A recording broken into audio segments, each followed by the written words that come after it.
Movie की शुरुआत होती है और हमें एक हेल्दी सा आदमी दिखाया जाता है जिसके हाथ में कोई ब्रीफ केस होता है और वो उसे लेकर भाग रहा होता है। उसके पीछे कोई आदमी होता है कि इससे ये ब्रीफ केस हासिल कर सके, लेकिन वो हेल्दी आदमी बहुत तेजी के साथ भाग रहा होता है। वो कोई क्रिएचर ही लग रहा था। लेकिन तभी एंट्री होती है इस मूवी के मेन कैरेक्टर की जिसका नाम निक है। उसके हाथ में गन होती है और वो फायरिंग करता हुआ आता है। जैसे ही वो रोड की तरफ आता है तो तभी उसकी टक्कर एक गाड़ी से हो जाती है और उसको ज्यादा जख्म भी नहीं आते। हमें 3-4 दिन पहले का सीन दिखाया जाता है जब निक ने अपने ग्राउंड में गहरी जगह खोदी थी और उसमें वो कुछ गोल्ड को रखता है क्योंकि वो इसे कहीं पर छुपाना चाहता था ताकि ये किसी और के हाथ न लग सके। इसको और इनविजिबल करने के लिए ये उस पर एक पौधा लगा देता है। लेकिन जब सुबह निक की वाइफ ही देखती है तो वो अपने हस्बैंड निक से पूछती है कि हमारे गार्डन में ये ट्री अचानक से कहाँ से आ गया। तो निक उससे कहता है कि क्या तुम नहीं चाहती कि तुम्हारा प्यारा घर हो। अब यहाँ पर दो मतलब थे। या तो वो ये बताना चाह रहा था कि इस प्लांट यानी ट्री से उनका घर खूबसूरत हो गया है, या तो ये कि जो सोना उसने छुपाया है वो उससे एक बहुत ही बड़ा और आलीशान घर लेने वाला है। तो उसकी वाइफ उससे कहती है नहीं, मुझे किसी घर किसी पैसे की जरूरत नहीं है जब तक आप मेरे साथ हैं। और ये कह के वो चली जाती है। अब निक रेडी होकर पुलिस स्टेशन के लिए निकल पड़ता है क्योंकि वो एक पुलिस ऑफिसर था जहाँ पे उसे एक आदमी मिलता है जो उसके साथ काम करता था। वहाँ उन दोनों में किसी कीमती चीज के बारे में बात होने लगती है। तो निक अपने साथी को बताता है कि मेरे पास जो हिस्सा आया है मैं उसे वापस कर दूंगा। मैं इसको अपने पास नहीं रख सकता क्योंकि मैंने आज अपनी बीवी से बात की है और मुझे समझ आ गया है कि खुशी से बढ़कर कोई चीज नहीं होती। और अगर मेरी बीवी को पता चला कि मैंने ऐसे करके अपना हिस्सा लिया है तो उसका दिल टूट जाएगा। तो उसका साथी कहता है तुम ठीक कह रहे हो, इसलिए मैं भी अपना हिस्सा वापस कर दूंगा।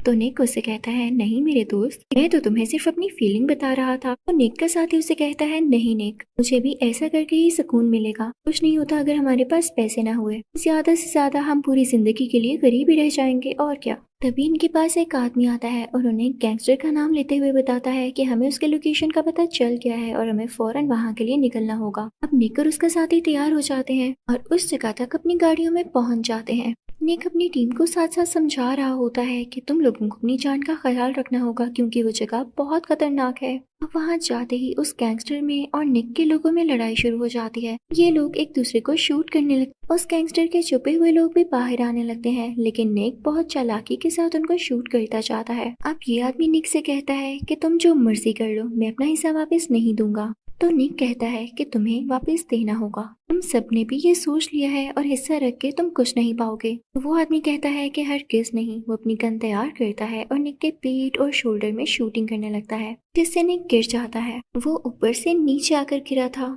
जिससे वो बेचारा बेहोश हो जाता है। लेकिन जब उसे होश आता है तो वो किसी अजीब सी जगह पर होता है। उसे सब कुछ अजीब लग रहा होता है, हर जगह आग लगी होती है और तबाही मची होती है। और अचानक से वो आसमान की तरफ उड़ता ही उड़ने लगता है और फिर किसी ऐसे रूम में पहुंच जाता है जहाँ पर एक लेडी बैठी होती है। इस रूम का रास्ता एक टनल में से होकर आया था। वो लेडी उसे बताती है कि तुम मर चुके हो, तुम्हारे डीड्स के मुताबिक या तो तुम्हें सजा मिलेगी या तो रिवॉर्ड। लेकिन इससे पहले तुम्हें एक ऑप्शन दी जाती है कि तुम भी नहीं जानते कि तुम जन्नत में जाओगे या जहन्नुम में यानी दोज़ख में। तो इससे बेहतर यही है कि तुम थर्ड ऑप्शन चूज करो, वो है RIPD ज्वाइन करना। तुम अपनी जिंदगी में एक पुलिस ऑफिसर थे लेकिन अब तुम RIPD के लिए काम करोगे। और ये ऑप्शन सिर्फ उन्हीं लोगों को दी जाती है जो अपनी जिंदगी में कुछ करना चाहते थे लेकिन मारे जाते हैं। उनके कुछ गुनाह भी होते हैं, इनको इम्प्रूव करने के लिए उन्हें ये मौका दिया जाता है। तो क्या तुम इस चीज के लिए तैयार हो या अपने डीड्स के मुताबिक कुछ फैसला सुनना चाहते हो? क्योंकि मैं जानती हूँ तुम अपनी जिंदगी को जाकर और बेहतर बनाना चाहते हो और अपनी बीवी से भी मिलना चाहते हो।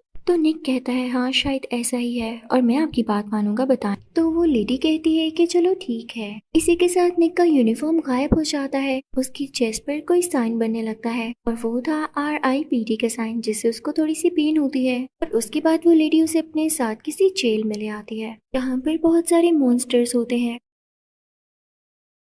तो वो लेडी साथ साथ निक को बता रही होती है कि रोज 50,000 लोग मरते हैं और उनमें से कुछ को हम RIPD में ले आते हैं। होते तो वो इंसान है लेकिन बीच में से कुछ मॉन्स्टर्स बन जाते हैं।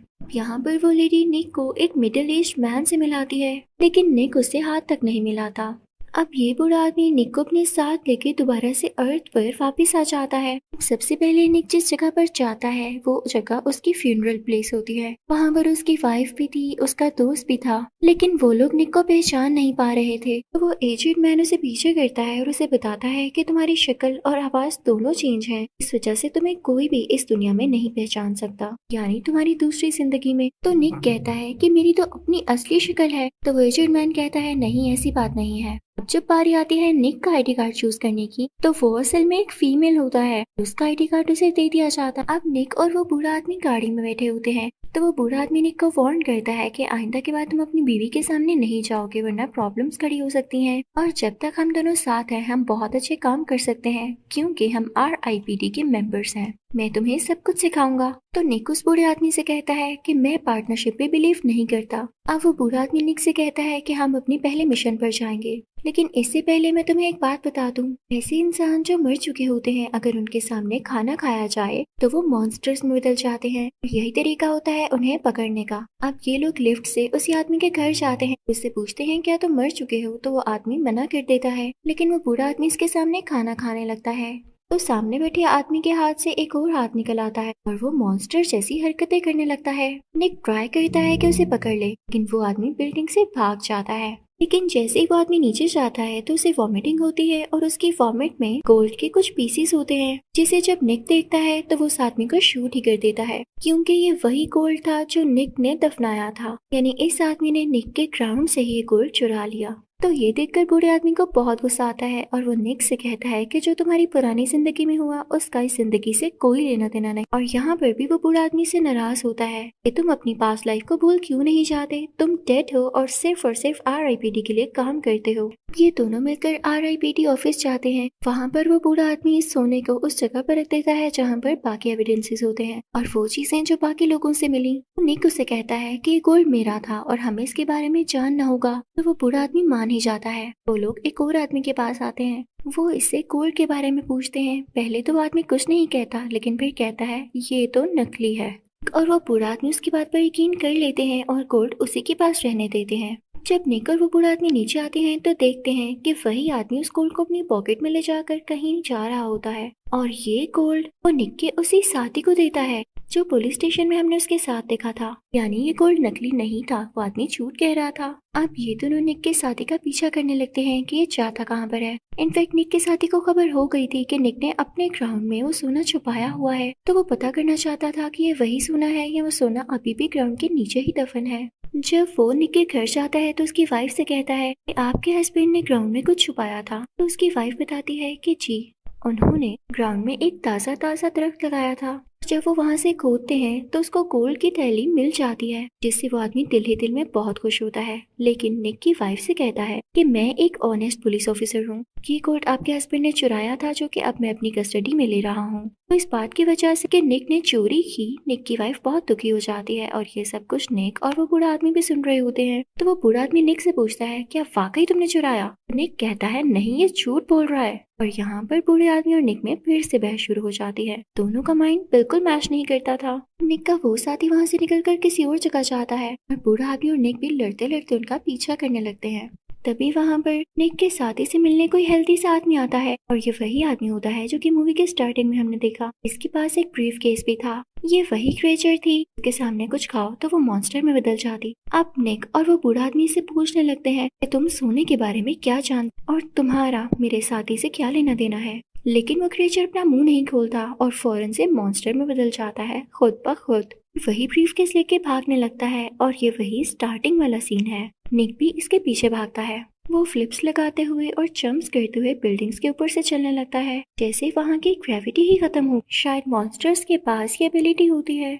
यहाँ से स्टोरी प्रेजेंट में आती है और यहीं से कंटिन्यू होती है। निक और वो ओल्ड मैन इस आदमी को पकड़ने में नाकाम रहते हैं और वो सीधा इसी लेडी के पास आते हैं जिसने निक को RIPD का मेंबर बनाया था। वो लेडी इनको डांटने लगती है कि तुम लोगों से ये तक नहीं हो पाया। वो लोग एक रूम में जाते हैं। अब वो लेडी एक जगह से एक बॉक्स निकालती है। उस बॉक्स में कोई पेपर होता है जिसको पढ़ के उसे पता चलता है कि जो ये कोड है ये किसी डिवाइस का हिस्सा है और ये डिवाइस पोर्टल को उल्टा कर देती है, जिससे ये फायदा होता है कि सारे मरे हुए लोग वापस से जिंदा हो सकेंगे। अब वो लेडी इन दोनों से कहती है कि तुम लोगों को मैं सिर्फ एक और दिन दे रही हूँ, वरना इसके बाद तुम्हें इरेज कर दिया जाएगा, इसलिए तुम लोग जो करना चाहते हो कर आओ। तो निक फौरन से वहाँ अपनी वाइफ के पास जाता है जो कि रात में जॉगिंग कर रही होती है। उसके फेस को वैसे ही टच करता है जैसे वो असल में किया करता था, अपनी वाइफ को ये बताने के लिए कि यही निक है। उसकी वाइफ को ऐसे एहसास होता है कि जैसे ये निक है, लेकिन वो किसी को निक कैसे समझ सकती थी, इसलिए वो वहाँ से चली जाती है। लेकिन बूढ़ा आदमी भी दूर से देख रहा होता है, तो वो निक के पास आके कहता है कि तुम इस बात को एक्सेप्ट क्यों नहीं कर लेते कि तुम मर चुके हो और अब तुम्हारी बीवी तुम्हारे साथ नहीं रह सकती, वो किसी और से शादी कर लेगी और खुश रहेगी, ये अब तुम्हारी सरदर्द नहीं है। तो निक को तो ये सुन के गुस्सा आ जाता है और वो सोल्ड मैन से लड़ने लगता है। यहाँ इन दोनों में बातें होने लगती हैं, तो इनको पता चलता है कि निक का वही दोस्त जो सोना लेकर भागा था वो भी एक क्रिएचर है जो कि मॉन्स्टर में बदल सकता है। तो ये लोग उसके पास जाते हैं। अगले सीन में हम देखते हैं कि निक का वही साथी किसी को एक गोल्डन पीस देता है और तभी उसे निक की वाइफ की कॉल आती है जो कि उसे बताती है कि मुझे कल कोई मिला और मुझे ऐसे फील हो रहा था कि जैसे वो निक है। अब क्योंकि वो खुद भी एक क्रिएचर था और समझ सकता था कि असली सिनेरियो क्या है, तो वो समझ जाता है कि वही निक होगा, लेकिन उसकी वाइफ को कुछ नहीं बताता। अब यहाँ पर बूढ़े आदमी और निक को काफी ज्यादा गुस्सा होता है। वो इसको पकड़ने के लिए इसके घर जाते हैं, लेकिन ये आदमी अपना घर ही तबाह कर देता है ताकि लोग उसे पकड़ न सके। लेकिन निक उसे फिर भी पकड़ लेता है और उसे अपने साथ RIPD लेकर आता है। यहाँ जिंदा लोग तो आ नहीं सकते थे और ये यहाँ पर आ गया, इसका मतलब यही था कि ये मॉन्स्टर बन सकता है। लेकिन ये आदमी यहाँ से भी बाकी का गोल्ड लेके भाग जाता है। ये बहुत चालाक आदमी था और फाइनली उसके पास इतना गोल्ड इकट्ठा हो गया था कि वो उन सबको जोड़ के डिवाइस बना लेता है। अब ये एक पोर्टल बनने वाला था, लेकिन तभी यहाँ पर निक और वो बूढ़ा आदमी भी पहुंच जाते हैं जो ऐसा होने तो दे नहीं सकते थे। तो इनमें फाइटिंग शुरू हो जाती है और निक आते ही वहाँ पर उसके सारे आदमियों को गोलियां मारने लगता है। लेकिन इतनी ही देर में उस बुरे आदमी ने निक की वाइफ को भी वहाँ पर बुला लिया होता है। लेकिन जल्द ही निक का वो बुरा साथी मॉन्स्टर में बदल ही जाता है। का साथी जो कि अब मॉन्स्टर बन चुका था, वो पीछे से आके निक की वाइफ की गर्दन पर एक रोड रख देता है। लेकिन जैसे ही निक उसे मना करता है कि मेरी बीवी को छोड़ दो, तो वो मॉन्स्टर आदमी बिना कुछ सोचे समझे वही रोड निक की वाइफ की बैक में टैप कर देता है। ये देख के निक को बहुत गुस्सा आ जाता है और वो उस आदमी के लोगों पर फायरिंग शुरू कर देता है। लेकिन वो आदमी पोर्टल बना चुका होता है और दूसरी तरफ वो बूढ़ा आदमी जाकर उस पोर्टल को रोकने की कोशिश करता है। वो एक बड़ी सी चीज उस डिवाइस के ऊपर गिराता है जिससे वो डिवाइस टूट जाती है और रुक जाती है। इन पर हम देखते हैं तो उस मॉन्स्टर आदमी की हालत बहुत खराब हो जाती है, उसके फेस में क्रैक्स आ जाते हैं। तो निक उसके फेस पर ही शूट करता है और उसे यहाँ पर मार डालता है। लेकिन उसकी वाइफ की भी हालत बहुत बुरी होती है और वो मरने ही वाली होती है। और यहाँ पर वो निक को अब देख पाती है, क्योंकि वो लाइफ और डेथ के दरमियान खड़ी हुई थी और सिर्फ मरे हुए लोग ही ऐसे लोगों को देख सकते थे। लेकिन निक उससे कहता है तुम्हें कुछ नहीं होगा, तुमने भी बहुत लंबी जिंदगी जीनी है। और अगले सीन में हम देखते हैं कि उसकी वाइफ की आंखें एक हॉस्पिटल में खुलती है। अब वो लेडीज हॉस्पिटल से बाहर आकर निक और उस बूढ़े आदमी को बताती है कि तुम लोगों को नहीं निकाला जाएगा, तुम लोगों ने अच्छा काम किया। वो बूढ़े आदमी को उसकी हैट भी वापस करती है और इसी के साथ ये मूवी एंड हो जाती है। Thank you for watching.